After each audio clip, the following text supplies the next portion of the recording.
Now we are. We are live, calling Chris Anderson in London.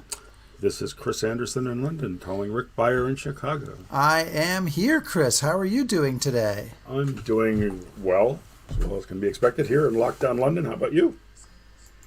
Things in Chicago. Things in Chicago are good. I'm going to ask you to talk for a little bit because we're having a little bit of technical difficulty with our guest, and I'm just going to send him another copy of the link here. So Over to you, Chris.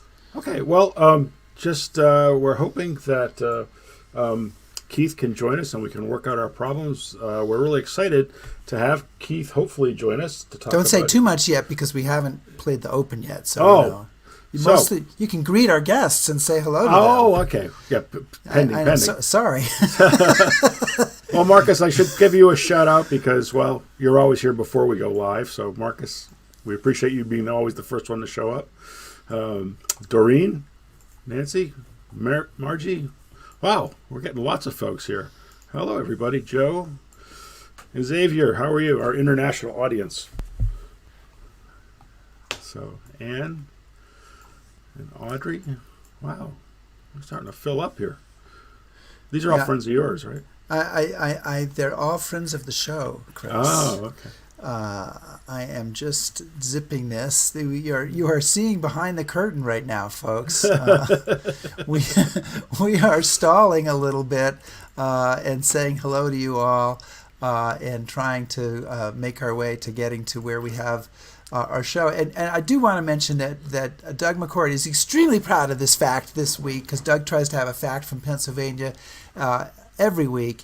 Greetings from the state that has the longest stone arch bridge in the world. So, there it is. Thank you, Doug. If we remember nothing else from today's show, that is something. No, I don't think we'll forget this show. Right? We'll hopefully remember. But we do have 50 people here, Chris. So I think whatever is happening with our show, we're going to have to go in and start it. And so we're going to have to play that world famous History Happy Hour open. Are you ready for that? I think as ready as I'm going to be. All right, here you go.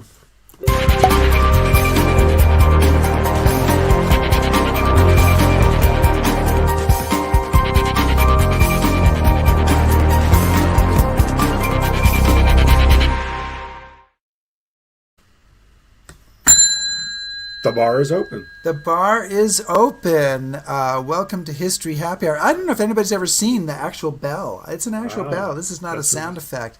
And I do see that Keith Lowe is standing by in our very impressive virtual digital waiting room. So, Keith, we see you there, and we'll get to you in a moment. But Chris, why don't you set us up with tee us up here with what our guest and topic are all about today? So, again, as I was saying, I'm very excited to talk with Keith Lowe tonight. Back in 2018, I read a book called The Fear and the Freedom. Now, as some of you probably have guessed, I read a lot of books. No. You're opening the show with lies like this? I know. Fake news? I know. But they can kind of sweep over you, and you can kind of lose track of what you read and when you read it and what they said. But when I read The Fear and the Freedom, it just caused me to just stop. And it just really stuck with me. A fantastic book that talked about the legacy of the war. And the thing that I like so much about it is it really caused you to think. And I remembered the book. I recommended it to everybody that I could. And then I was sitting here in London during lockdown, and I got the blurb for the Chelsea History Festival. And I saw that Keith was speaking about his new book, Prisoners of History. So I attended the lecture, and it was fantastic. And read the book. And again, it just caused me to stop in my tracks. It really gives you a lot of food for thought. It challenges you, causes you to think. Obviously, Sir Max Hastings was very impressed with my thoughts on the book, so he called the book inspired. And the review committee at the Times and the Sunday Times also knew that I thought very highly of it because they gave it its best book of 2020. Wow. So it's an amazing book. So welcome, Keith Lowe, to History Happy Hour. How are you? Hey! I'm a little bit stressed trying to get my internet. Yeah. It Welcome seems to be working for the moment. welcome to the club. We're very happy to see you, Keith. We almost had simultaneous mutual heart attacks, but all is well, and we're so glad you are here. So, Chris, again, I'll leave it to you to start off the questioning of our guest today. And I should just mention, by the way, that this is the reason that this book has two covers is that the one is for the UK and one is for the US, and I'll leave it to you all to guess which one is which. All right, Chris. So, all right. So, Keith, and when you start your book, you mentioned that, when you were growing up, and we're probably about the same age in the 70s and the 80s, people would walk by monuments and they wouldn't pay them a heed. And, they were there, no big thing, no controversy. But now it seems you can't put up a monument or take down a monument or talk about a monument without there being angst and anger and controversy and debate. And I was wondering what's happened in that intervening time, that's 20 or 30 years, to make these things such centers of controversy? Well, that's a very good question, and I'm not sure if I know the answer, to be honest. I mean, like you said, there was even a theory, if you want to go into sort of academic theories about these things, about monuments and what makes them so invisible. Why do people just walk past them without even noticing them? Yeah. And well, I mean, you saw the events of last year. That theory's gone out the window, hasn't it? Right. It's bizarre. I mean, I guess symbols are really important to us these days. Symbols of our values in society, and you can't get a better symbol of our values than a monument, can you? You have to boil down all your thoughts and emotions about history into just one image. Right. And that image is always going to be emotional in some way if you pay attention to it. Yeah. So I guess the difference is that now we're paying attention to them. So Keith, both Chris and I really enjoyed your book, and I echo his comments. It's a very thought-provoking book, and in the best possible way. And we were talking about it beforehand. It's a bit challenging to ask you about it because so many of our questions are sort of philosophical or broad. It's hard to know what order to ask them all in. But I want to start out. The book is called Prisoners of History, and it's about Second World War monuments and what they say about history and what they say about us. So you use this phrase, prisoners of history, several times in the book. Tell us, what that means, why that's the title, and give us sort of the overall idea behind this book. Okay. Well, I mean, there's a lot of layers to it. I like to ask as many questions at one time as possible. I mean, the first question in my mind is the word history. What does that mean? Because there are lots of different definitions of what people think of as history. You've got a sort of a kind of an academic way of looking at history, which is you take the evidence, you create an argument based on that evidence, and put forward a point of view based on evidence, and you try and make it as comprehensive as possible. But actually, I think most people don't really think of history in those terms. They think of it in a more sort of esoteric way, as it's a kind of story about our past. It's a story, memories of the past. It's a much broader idea than the sort of narrow academic one. So in some respects, we're prisoners to our academic history. Things happened, and we have to live with it. So you can't escape your history. So Jewish, for example, I've got lots of Jewish friends. They don't particularly want to remember the Holocaust, but it's there. There's no escaping it. They're prisoners of that history, whether they like it or not.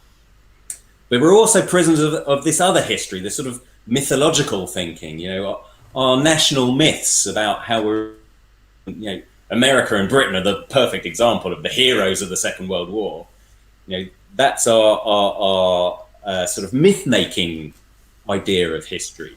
We think of ourselves as heroes, and as a consequence, when you bring the actual history, and when maybe we didn't act so heroically in certain circumstances, we don't like that. So we try and shove it to one side a little bit, which is a perfectly natural thing to do. So we're prisoners of that sort of psychological process as well. And lastly, I think the monuments themselves are prisoners to history, because, you know, we put up these monuments with an idea of our values and this sort of myth-making idea of our past.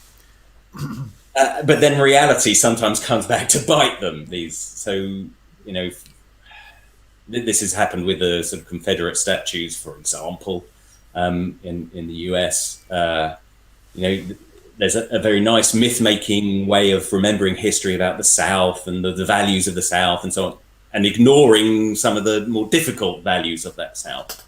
And that's now coming back to bite those statues, which is why people wanted to tear them down. So there's sort of lots of layers there to the title.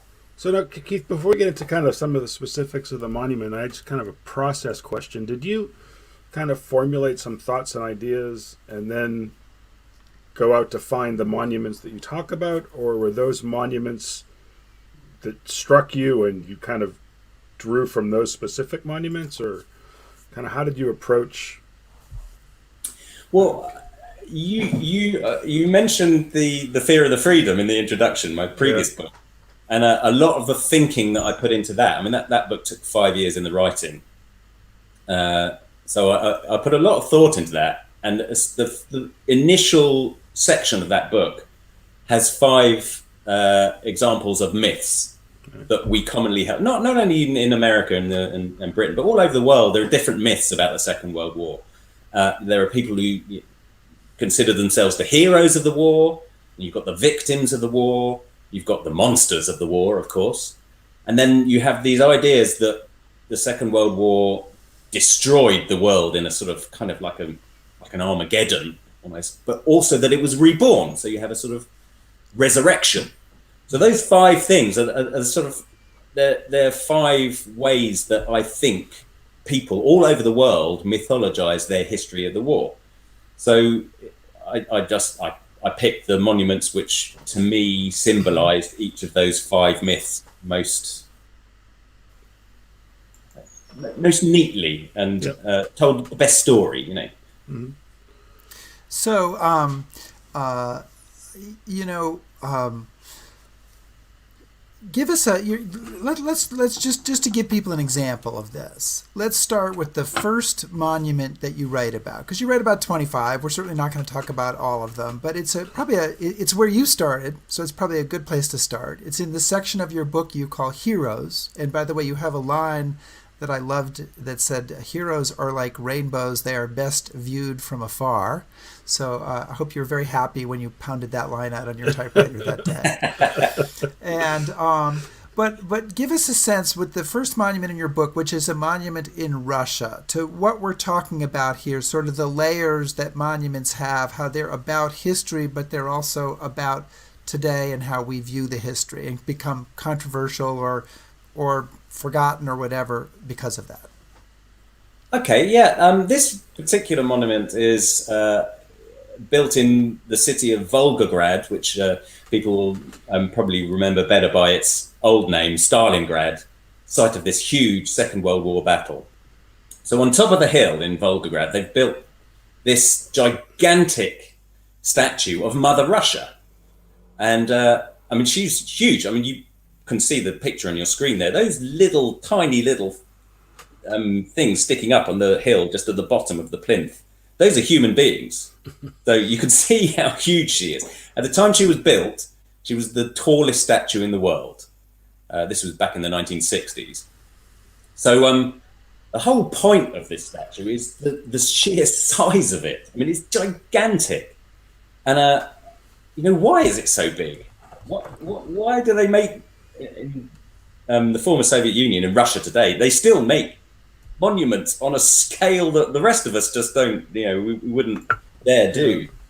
And it's kind of appropriate for the way the Second World War went in Russia and the rest of the Soviet Union, because it was far worse than anything we had in Western Europe or in the Pacific. You know, we're talking 20, 25, 27 million people died, which dwarfs anything else in any other country.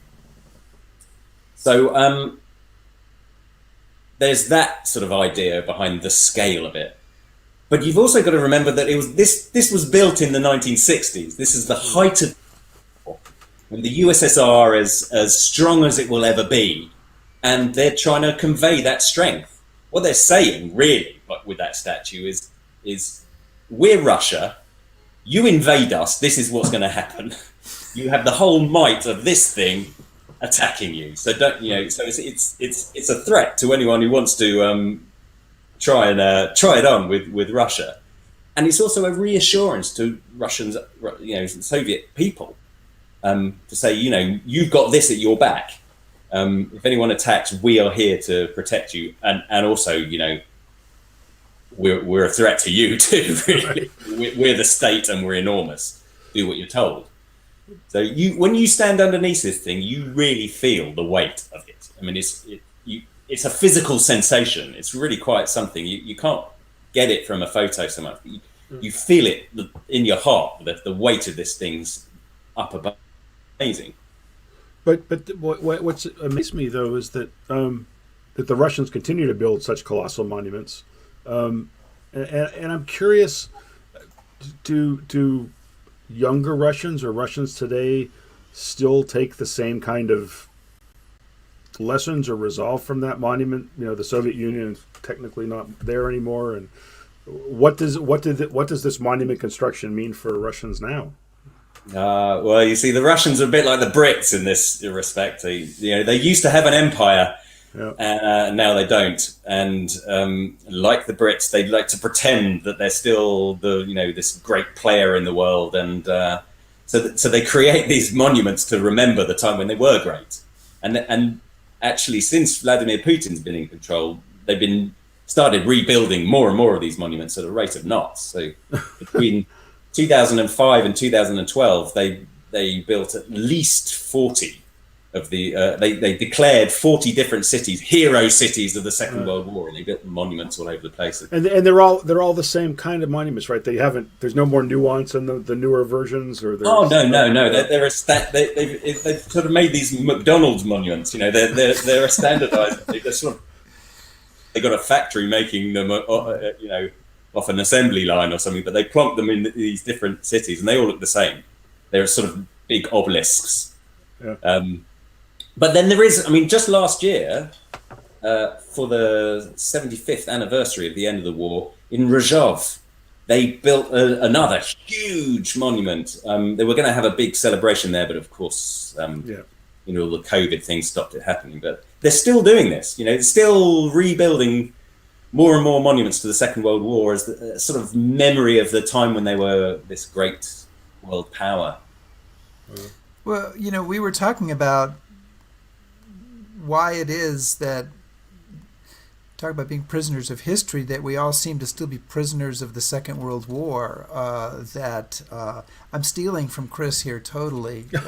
Do you want to No, go. You want to do the original, or I can do the carbon copy version? Do the copy version. Yeah, but the idea that why are we still kind of going over that same ground 75 years later, seemingly, as you just said, not only in Russia, but in other places, in the United States, Greatest Generation, in the newer monuments, the Bomber Command Monument in England is relatively new. Why are we still recycling and recycling? Obviously, it's a huge historical event. It's the biggest event in human history, but is there more to it than that? Yeah, it's something we all have in common. The Second World War, and there aren't many events like that. COVID actually is the only recent example where the whole world is suffering the same thing. So you've got a few financial crashes, but they're not. They don't have the same sort of emotional power as a war or a plague or something. So the Second World War is the last big thing that we all had in common. So everybody understands what the Second World War is. And so they use this big symbol of our past and use it almost like a sort of screen upon which they project their ideas about how the world should be.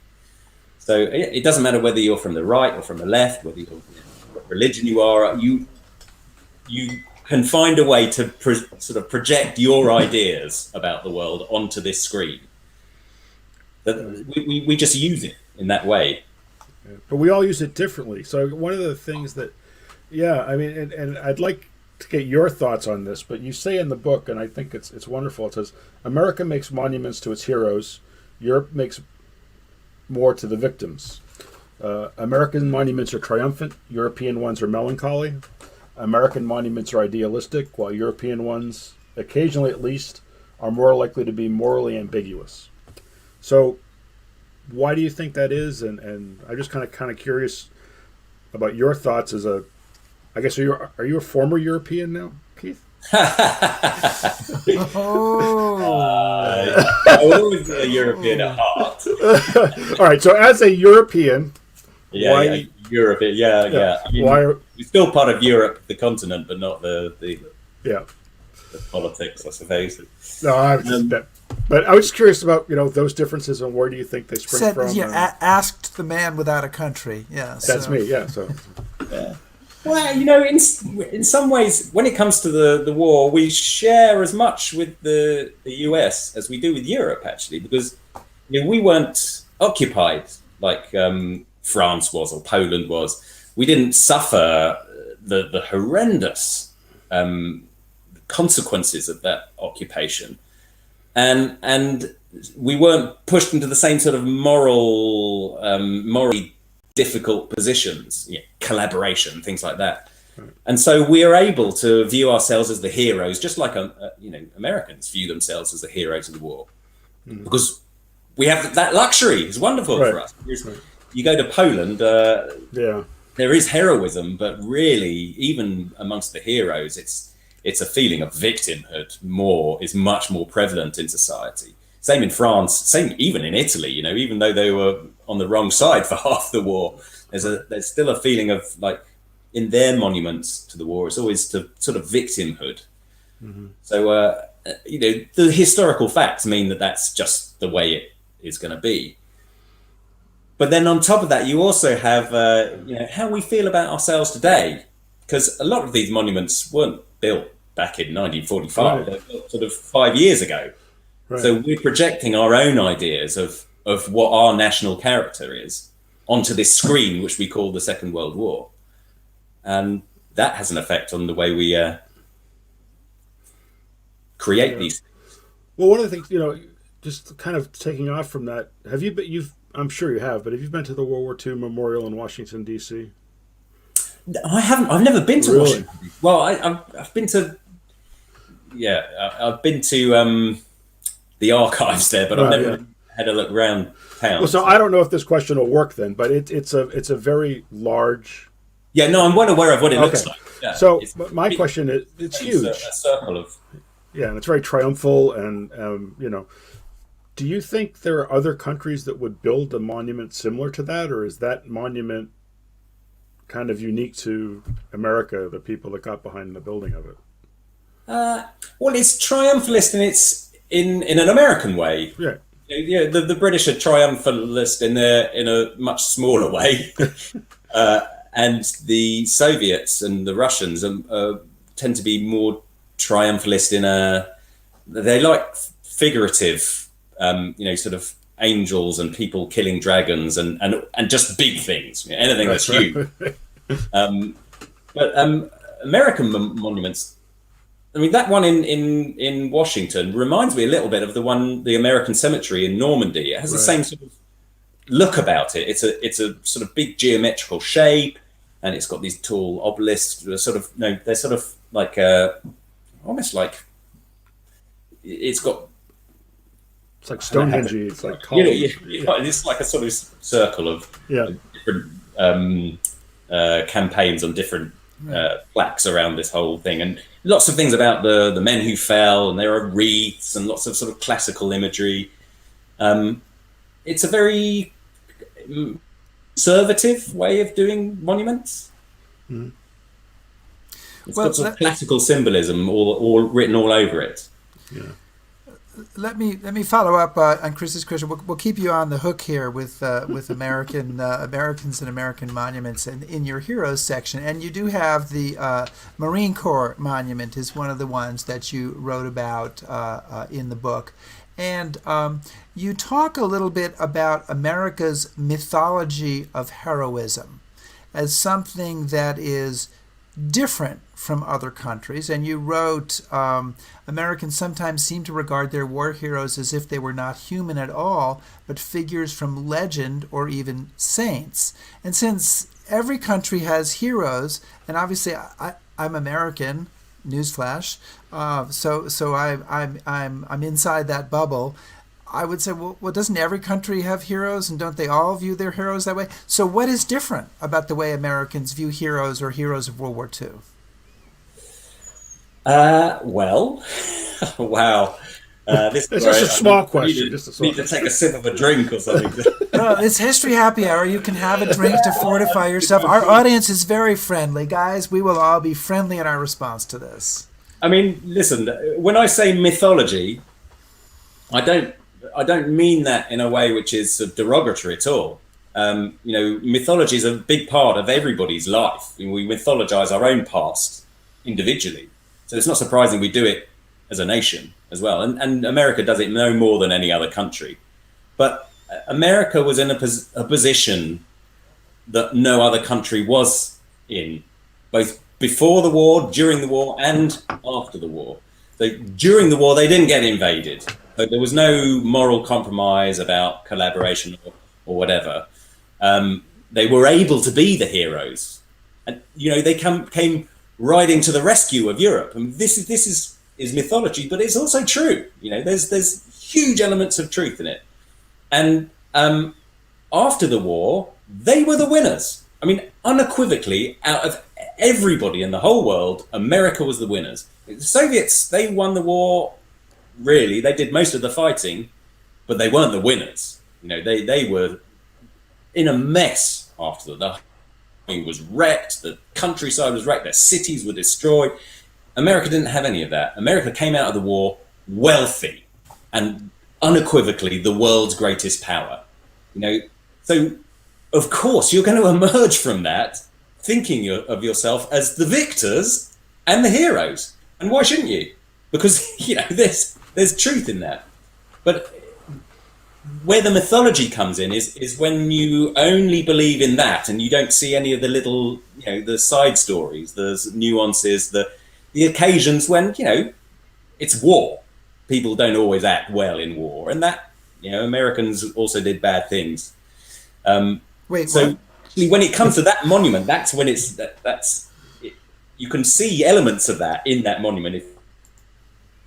That's why I like that monument, the Iwo Jima Marine Corps one, because if you look at the guy at the front of that, he's driving a spike into Japanese soil. There's a sort of innate violence in that image. If you're looking at the front, the soldiers at the front of that, and you can see all their legs. Look at their legs; they're all absolutely parallel with one another. These are people working in unison. They're all working together. This is a symbol of unity, and the unity is to drive that into Japan. It's a sort of almost like a symbol of vengeance, if you like, for what America had to experience at Pearl Harbor. So I do like the fact that there is a bit of that darkness in that monument. But the reason why everybody loves it is because of the figures at the back of the monument. They're reaching up to the flag. They like that. On the Sistine Chapel, you got man reaching to God, right. The fingers and almost touching, and then but not quite because man can't reach God. It's the same with there. They're reaching up. They're trying to touch the flagpole and they can't quite reach it. They're not quite there. The flag becomes almost like the god. It's a wonderful, wonderful image. So Keith, using that as an example, do you think de Welden, when he's sculpting this thing, his commission is to build a Marine Corps memorial. So is he building a Marine Corps memorial and the meaning of it gets added to the monument later once it's built, or do you think that they're building these things with this idea that we're talking about much bigger issues here? Well, no. I mean, that monument was a direct copy of a Joe Rosenthal photograph published in Life magazine, and the reason why that photograph was so popular and so iconic was for all those reasons. You know, it's the flag. Look, we are spreading peace and freedom back throughout the Pacific. We are liberating people, and what's doing it? Well, it's what we're all reaching up to. It's the flag. It's the USA. This sort of not even the actual people who are doing it, but this concept of the USA. And you know, your concept of the USA is one of freedom and democracy and all these wonderful aspects of life, which you're giving back to the people of Asia. You know, so that's why that image was so famous in the first place. So then they made, you know, the monument just came afterwards. Copied the photo. It was simple as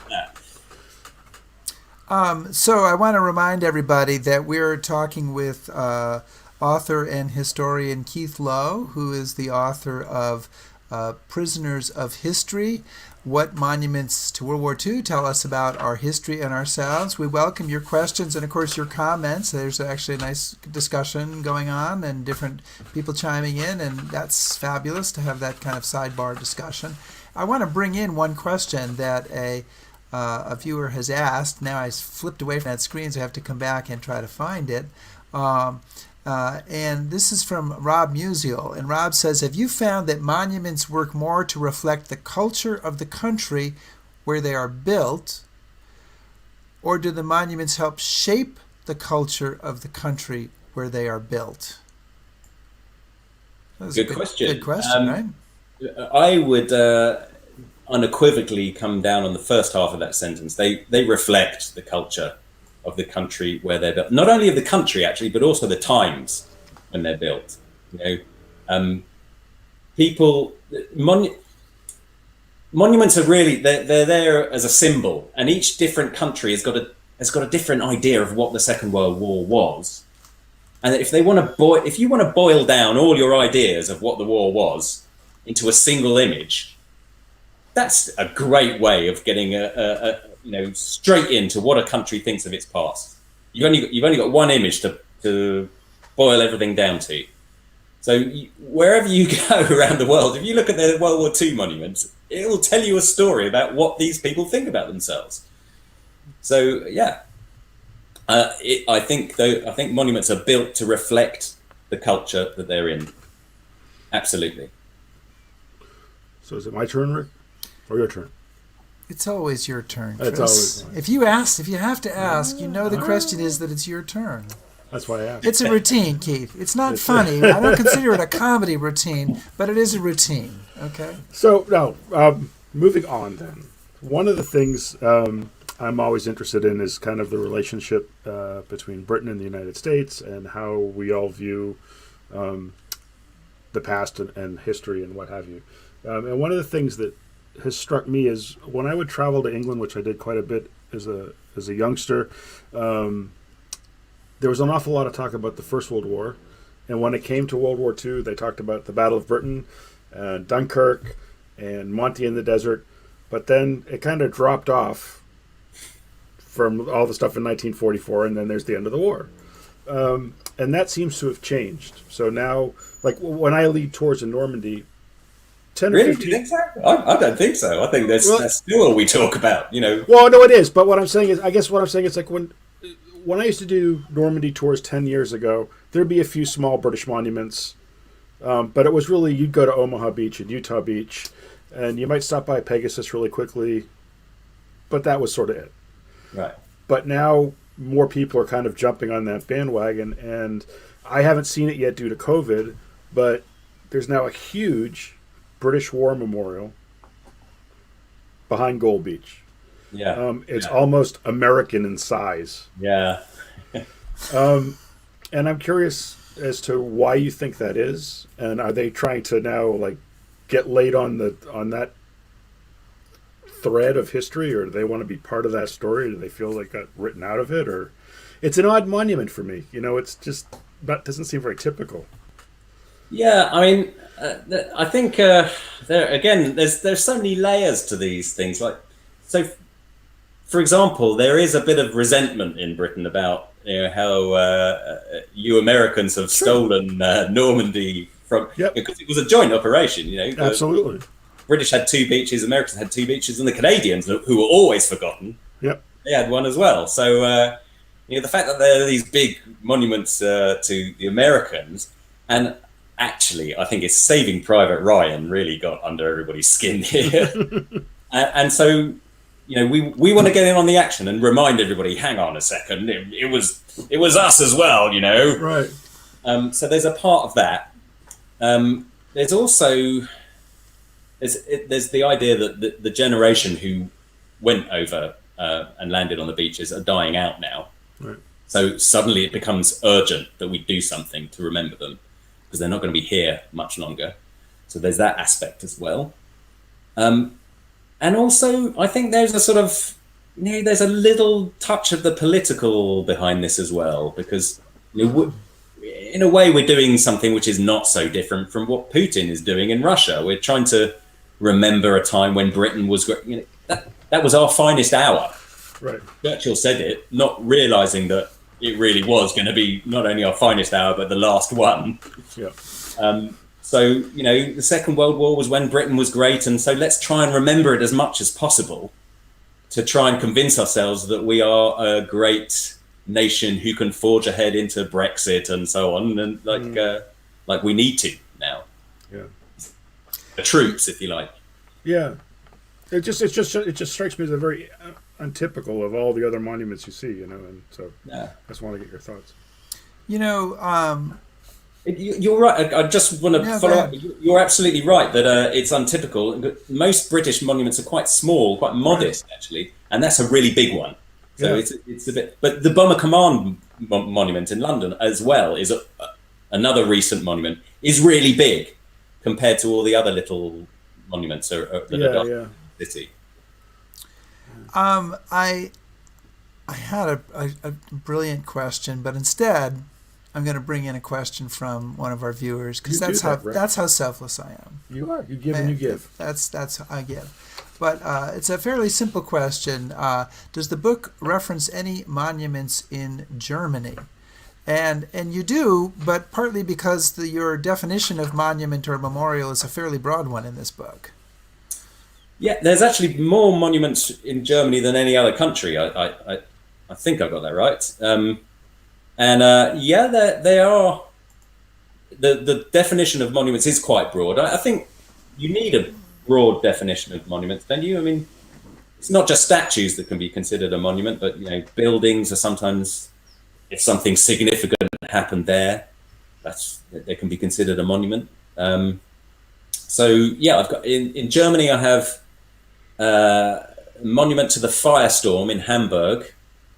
British bombs landing on the worst destroyed city in Germany from a single raid. I've got a monument to the murdered Jews of Europe, which is in the center of Berlin. Huge. That's this one. Yeah, very unusual. I mean, look at how big that takes up. That's right in the center of the most prime real estate in the capital city. I mean, imagine the value of that land alone.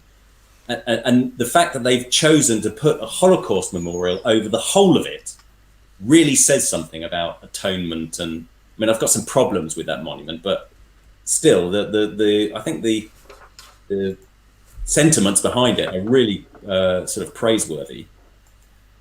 So there's that monument, and then I also in Berlin I cover a notice board, actually, which is all there is left of Hitler's bunker. It was completely destroyed, erased, and there's just a car park now. The only way you can tell that there was ever anything there is this little notice board, which explains that, oh, by the way, Hitler's bunker was here and he committed suicide. He's a bad guy. And it's sort of nearby. Yeah. But there's no way you can make it into a shrine or anything, because it's literally just a notice board. There's not even a bench to sit down on. Right. Well, the notice board is fairly recent too. I mean, Sorry? the notice board I think is fairly recent as well. I mean, relatively speaking, it hasn't been up. Yeah. Well, I mean, that whole area was sort of during the Cold War it was all where the Berlin Wall went through there. So there wasn't going to be Anything. not going to be any monuments or anything built in that area. So it was only after the wall came down that they put this notice board up. Yeah. You can go ahead, Chris, or I can. No. I can go We ahead. have a lot of questions from our guests. That's why I wanted to. I'm not looking at one right now. So I'm sorry. Well, how about we've got Neil Shara wanted to know, and you talked about this a little bit in your book. He says, in the Netherlands, there are many soulful monuments to executed resistance members. Do you care to comment? And I tack on to that your discussion about, the victims of the war in the Netherlands and how a lot of them are Jewish, but the monument doesn't. Yeah. Well, that's changing now. There are around the Netherlands. There are various different sites where resistance members got killed, and they'll have like a small monument in these places. But the main one is the National Monument, which is built in the centre of Amsterdam, and they have again, it's a sort of one of these. It's like a semicircle. It's a sort of classical shape with urns in the wall from each of the different provinces of the Netherlands with soil from places where resistance members were killed. And then they added another one for Indonesia, because Indonesia used to be a colony and they were invaded by Japan and so on. So lots of Dutch people there also suffered. So it's supposed to be a national monument which brings together all the different people of the Netherlands. But of course, what it neglected to do was commemorate the one group who suffered far more than anybody else, which was the Jewish population, who weren't mentioned. And instead, on the front of this, there's a big pillar with a sculpture of the Netherlands in a crucifix. It's a very Christian monument. I mean, you standing in front of it, you'd be forgiven for thinking you were in the church or something. I mean, it's that obvious that it's a sort of Christian monument. Of course, that's not going to do it for the Jews who were killed. Right. So, as a consequence, the Netherlands has been playing catch up in recent years. There are now lots of monuments to the Jews, beginning with Anne Frank's house, of course, right. But lots of others around the same sort of area. To try and make up for this lack, Do you have a sense that people are trying to build monuments to catch up with how history is developing and people's attitudes towards events are happening? I mean, like you just said with the Netherlands, it's almost as if, they build this monument and then historiography and feeling and emotion moves on and they're like, oh, wait a minute, wait. And then you have another spate of monuments that... Yeah, absolutely. I mean, the Holocaust is a perfect example. There weren't really any big monuments to the Holocaust for years after the war. Jews themselves wanted to forget about it.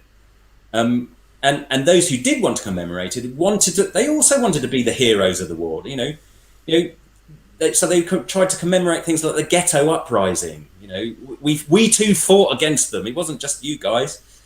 And it's only sort of in the sort of 70s, 80s and 90s onwards that this thing called the Holocaust, I mean, the Holocaust was always there, but it wasn't necessarily called the Holocaust, right.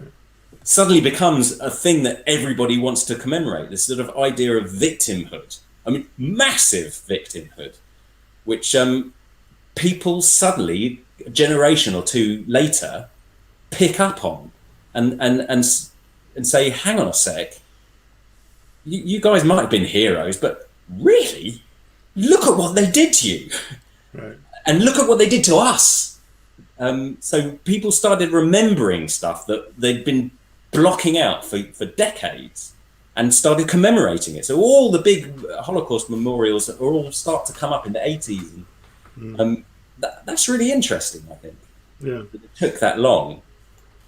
It seems to me that what I took from your book, I took a number of things, but one is that, your book is kind of a quest to face or look at people facing uncomfortable truths and how they deal with them, and in some cases sort of digging those truths out of the monuments. And one of the points that you make is that monuments can remember things, but they can also paper over things that we don't want to remember. At one point you said each tells a story and some try to hide more than they reveal. You know, what's that about? And maybe you can give us an illustration. Well, this is where we go back to the mythology again. You know, if I mean, there are lots of examples in the book, but let's stick with heroes for a second. You know, if you want to think of yourself as a hero, when you've done something which is, you know, morally dubious, that's uncomfortable. So you just pretend you didn't do that and carry on thinking of yourself as a hero. So if you look at the Bomber Command Monument in London, that's an example. Yeah, here we go, a picture of it. That's an example of, you know, these guys are portrayed here as heroes. They're a bit like those old Soviet posters of, you know, a peasant staring off into the sunrise. You know, sort of with a heroic square jaw. These guys are doing the same thing. So they're presented to us as heroes, but actually, if you look around the rest of the monument, why are they heroes? I mean, the most important inscription on here says that it is dedicated to 55,000 men who died. You know, they're being presented really as victims, surely. They were killed. There's nothing heroic about being killed. And then if you look at the stance of these people, you know, they're not doing anything. That's the key, I think. These men are just standing there. They're not doing anything. If you look at the similar monument to the fighter pilots who fought in the Battle of Britain, which is down on the South Bank, that's a sculpture of men leaning forward, running. They're running towards the fight. They're men of action. But these guys, they're just standing there. And the reason why they're not shown doing anything is because what they actually did is a little bit difficult to justify. I mean, it was a necessary part of the war. They had to bomb Germany, but it's not pretty. You know, you're killing civilians, essentially. It might be necessary, but you can't dress it up as something heroic and pretty. So best not just to don't mention it at all. And that's what they tried to do. And historians had to fight to get them to stick a little inscription somewhere out at the back, hidden away, saying that it's also dedicated to the civilians who died because of bombing. But you'll miss that if you go there and look around it. You can't see it unless you know where it is. So, Keith, one of the other things that I found really fascinating was your discussion of, you know, speaking of these kind of morally difficult topics, and your subject about monsters. You talk about I guess you'd call it a memorial or a site in Lithuania where they have all the pictures of the Soviet era, and they use humor to remember these events. And I'd like to get a little bit more on your thoughts about how you can use humor to kind of deal with these things. And, you know, and as a follow-on, you know, can the Nazis be humorous? Is it, I don't know, what are your thoughts about it? Ask Mel Brooks. Yeah, right, true. Right, Rick, moving on. No, but the place you're referring to is Grutas Park in Lithuania, which is like one of these monument parks where they took all the old Soviet monuments after they kicked out the communists. And they thought, what are we going to do with all these old statues? So they put them in this monument park. But the guy who won the contract to have this monument park wasn't a museum person. He wasn't a historian. He was actually a mushroom farmer.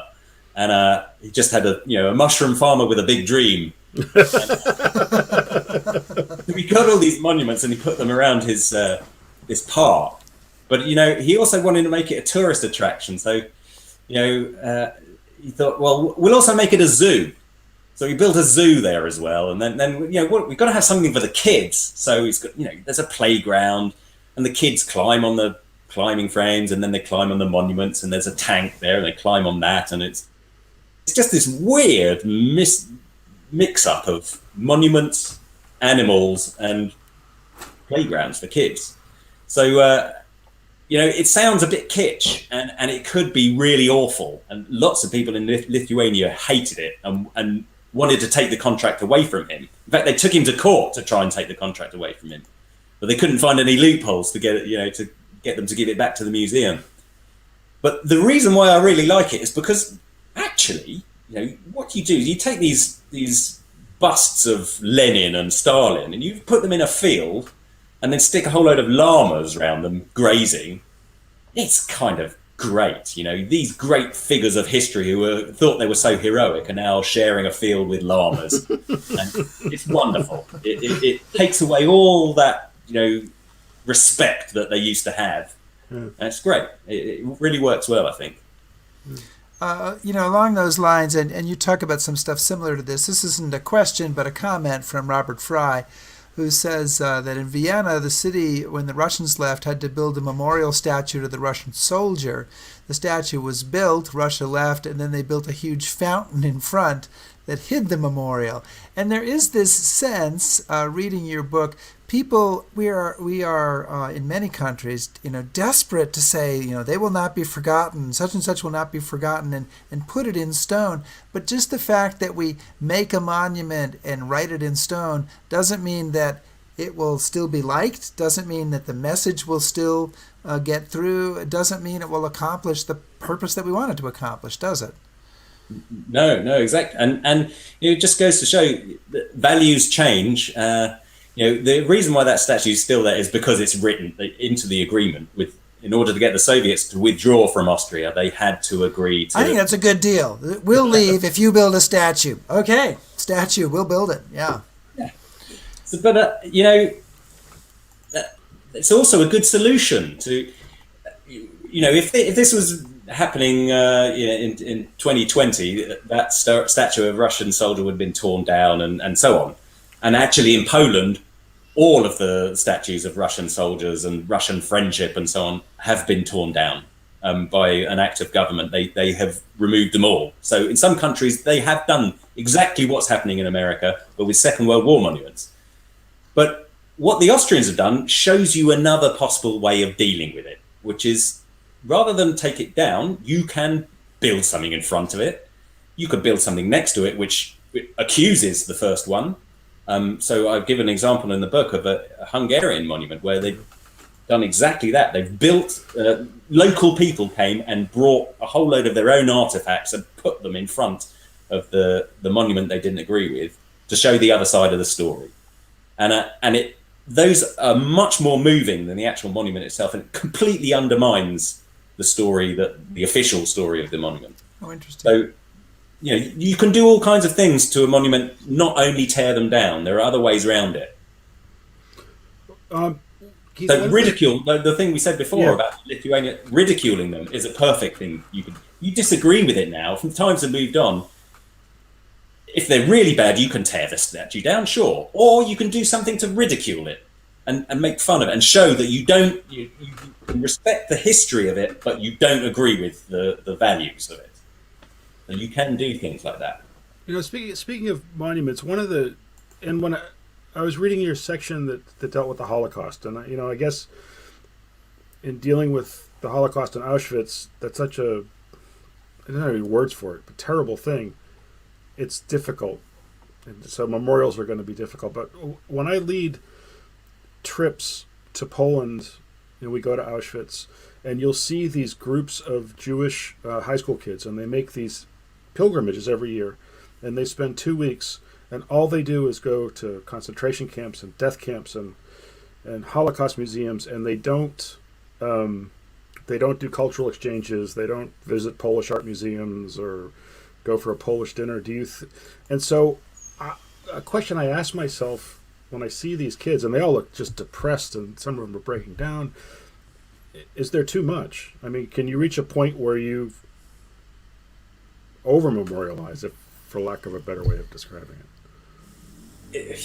Look, it can't, for a teenager, that's a pretty heavy burden to carry, isn't it?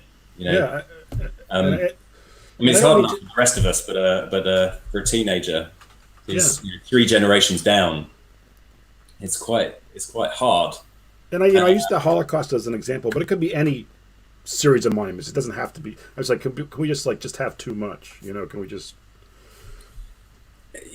without a little light relief? It can, of course, it can be too much. Like I said, it's a heavy burden to carry, all that weight of victimhood. And actually, it's the same for German teenagers wandering. You wander around Berlin. When I took my daughter with me, poor girl, traveling around Berlin. We went to one Second World War memorial, to a atrocity site, to a museum about the war. She's like, at the end of a weekend, God, can we just do something which isn't to do with the war? Right. Now imagine if you grow up with that. You're living in Berlin. You have a day after day after day. It can get really tiring, and I sort of admire their stamina in Germany for carrying on with this, because what a burden to have, and yet they don't shirk it. They carry on, and it's the same for those Israeli teenagers. They're obliged to carry this because they have to. It's just the history of their families, their nation, their people. There's no avoiding it. You've got to learn from an early age that that's a burden you have to carry, and it's tough. Yeah. Well, I would say, Keith, that your book can be taken a number of ways. It's a thoughtful rumination on what's going on when people try to commemorate. It's also, you could take it as a guidebook and say, here's 25 great places to see. There's someone creeping into the kitchen behind you, Keith. Watch out. Watch out. Oh, my God. Okay, you're safe. I'm sorry, I shouldn't have done that, but I couldn't help it. But it also struck me as a challenge. It struck me as a challenge to myself. The next time I'm leading a tour or going on a tour and looking at monuments, it struck me as a challenge to our viewers and all tourists, history tourists who go out there, to say, look beyond the words on the monument. Look beyond what's there for what's more that you can interpret and see. And that's what I thought was great about it. And thank you. I like to think. Every monument's got a headline, but if you read below the headline, or actually, to use another metaphor, if you look behind, so. Take, for example, that gigantic statue you showed before of the Mother Russia holding her sword. Yeah, this one. That statue is about, she's beckoning to the armies to come and fight for her, and she's going to go forward with her sword and defeat the enemy. But if you actually walk around the back of that hill to where she's beckoning to, you find a cemetery, and those are the people she's effectively beckoning to the dead. All the people who came to fight for her are all buried. They're all dead. Hundreds of thousands of them in that place alone. So, if you look behind the monument at what else is going on, there's an interesting story to be told. There's always another story. Well, Keith, thank you so much. What a great hour this has been that has gone by so fast, and we really appreciate it. And I want to mention again that your book, that both Chris and I really found excellent and thought-provoking, and we know Max Hastings liked it too. Prisoners of History, What Monuments to World War II Tell Us About Our History and Ourselves. Highly recommended. And thank you so much for joining us. Thank you very much for having me.